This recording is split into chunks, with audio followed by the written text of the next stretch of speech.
नमस्कार, मी रीमा मुळे. मी एक ब्रेन कोच आणि काउन्सिलर आहे. तर आपण आजच्या प्रश्नाला सुरुवात करणार आहोत. आजचा प्रश्न आहे तोही पालकांसाठी खूप महत्त्वाचा आहे. तर तो असा आहे की मुलं अभ्यास करत नाहीत किंवा मुलं अभ्यासाला कंटाळा करतात. तर हे एक पालकांसाठी पुन्हा एकदा गंभीर समस्या म्हणायला हरकत नाही आहे. तर या विषयावर आपण आज चर्चा करणार आहोत. तर आता थोडंसं आपण सायंटिफिक वर्डसुद्धा यात काही वापरणार आहोत, तर ते नीट पालकांनी समजून घ्यावे. तर अभ्यास करत नाहीत किंवा अभ्यासाला कंटाळा येतो, तर का अभ्यासाला कंटाळा येतो हे आपण आजच्या व्हिडिओत समजून घेणार आहे.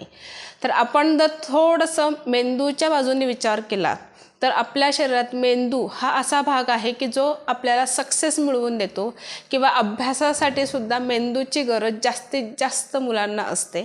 तर त्यामुळे मेंदू हा प्रकार असा आहे की मेंदूची जी भाषा आहे ती चित्रलिपी आहे. म्हणजे चित्रांमधून मेंदूला लवकर आणि जास्तीत जास्त कळतं. आणि बरोबर त्याच्या अपोजिट म्हणाल तर अभ्यासाच्या पुस्तकांमध्ये टेक्स्ट जास्त असतो, चित्र कमी असतात. त्यामुळे अभ्यास हा बोरिंग होतो किंवा अभ्यासाचा मुलांना कंटाळा येतो. त्या उलट आपण जर घेतलं तर मोबाईल, टी व्ही किंवा चित्रांची पुस्तकं किंवा मूवीज, सिरियल्स, तर हे सगळं चित्र स्वरूपात असल्यामुळे त्यामध्ये इंटरेस्ट घेऊन आपण बघतो. आपलंच उदाहरण घ्या किंवा मुलांचं उदाहरण घ्या. एखादा मूव्ही बघत असताना मुलांना कितीही आवाज दिला तरी लक्ष लागत नाही किंवा ते ओ देत नाहीत, आपल्या हाकेला आवाज देत नाहीत, कारण समोर चित्रलिपी चाललेली असते आणि त्या चित्रांमध्ये त्यांचा मेंदू गुंग झालेला असतो किंवा एकाग्र झालेला असतो. आणि अभ्यास करताना जर आपण त्यांना आवाज दिला तर मुलांचं लगेच लक्ष असतं किंवा कान आपल्याकडेच ठेवून बसलेले असतात, कारण त्यांच्याशी किंवा अभ्यासाशी मुलांचा मेंदू एकरूप होत नाही. आणि मेंदू एकरूप होण्यासाठी ते चित्रलिपी कमी असते. त्यामुळे अभ्यासाचा मुलांना कंटाळा येतो.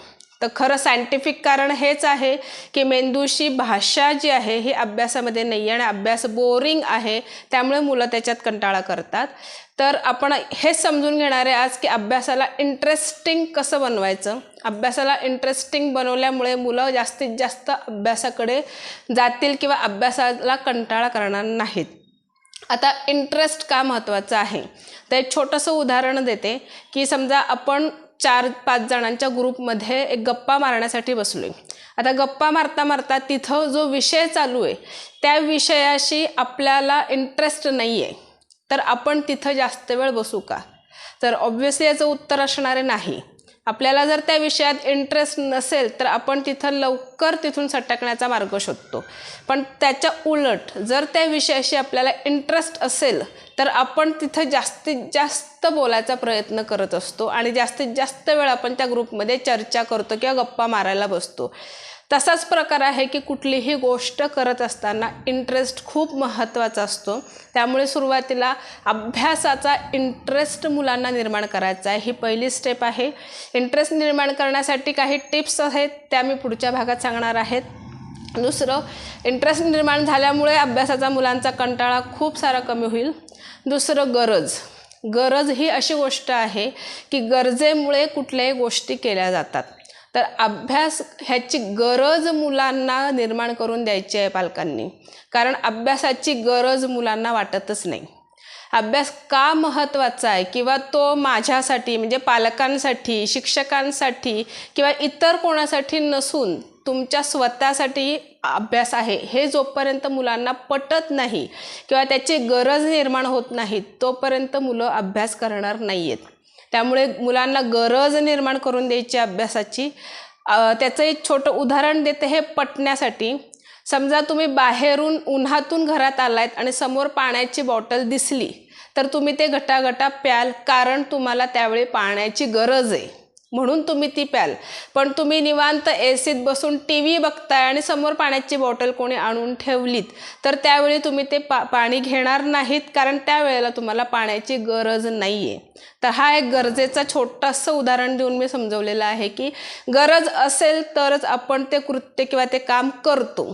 त्यामुळे अभ्यास करण्यासाठी मुलांना अभ्यासाची का गरज आहे हे सर्वात पहिले पालकांनी त्यांना समजून द्यायचं आहे.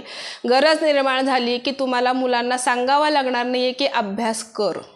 आणि अभ्यासाचा कंटाळा इथं पण मुलांचा जाणार आहे, कारण मुलांना अभ्यासाची गरज कळालेली आहे. तर हे दोन महत्त्वाचे विषय आहेत की इंटरेस्ट आणि गरज.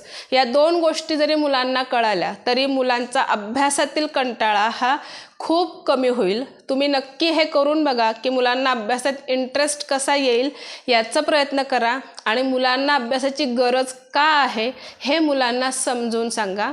दुसरं, मुलं जेव्हा लहान वयात असतात, म्हणजे जेव्हा आपण म्हणू की सिनियर ज्युनियर KG, पहिली दुसरी, तर त्यावेळेलाच त्यांच्या अभ्यासाकडे लक्ष देणे खूप महत्त्वाचे असते. कारण त्यावेळेला आपण मुलं लहान आहेत, कशाला आत्ता अभ्यासाचं प्रेशर द्यायचं किंवा कशाला त्यांच्याकडनं करून घ्यायचं, या गोष्टींमुळे तेव्हा मुलांकडे दुर्लक्ष करतो. त्यांना अभ्यासाची सवय लावत नाही किंवा अभ्यास कसा करावा आणि का करावा हे त्याच वयात जर तुम्ही मुलांना पटवून दिलं ना, तर पुढं त्यांना कंटाळा येणार नाही. त्यामुळे लहान वयातच मुलांच्या अभ्यासावरती फोकस करावं, तेव्हाच त्यांचा कंटाळा घालवावा. जेवढ्या लहान वयात तुम्ही कंटाळा घालवाल तेवढी मोठी होत असताना मुलं सेल्फ स्टडी किंवा स्वतःचा अभ्यास स्वतः करायला सुरुवात करतील. तर अशी खूप सारी कारणं आहेत की जी मुलांना कंटाळा आणण्यासारखी आहेत.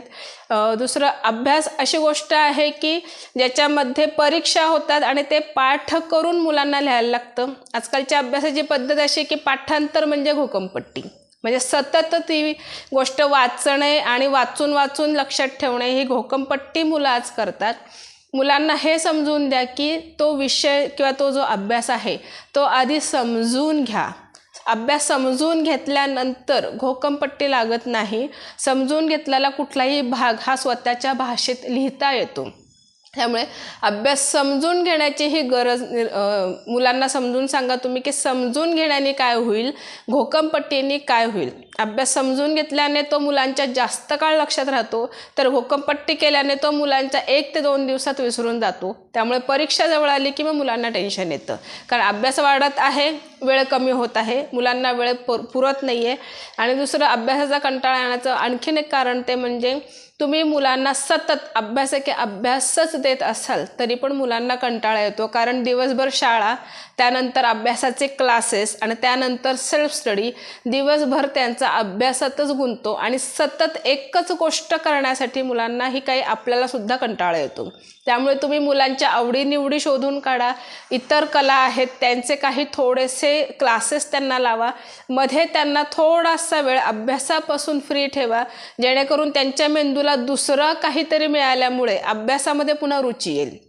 एखादा क्लास करून आल्यानंतर अभ्यास करायला मुलांना आवडेल, पण शाळेतनंच आल्या क्लासमधनं आल्या पुन्हा तुम्ही अभ्यास करून आल्यावरच अभ्यासाला बसवतायत, तर मुलं अभ्यास करणार नाही.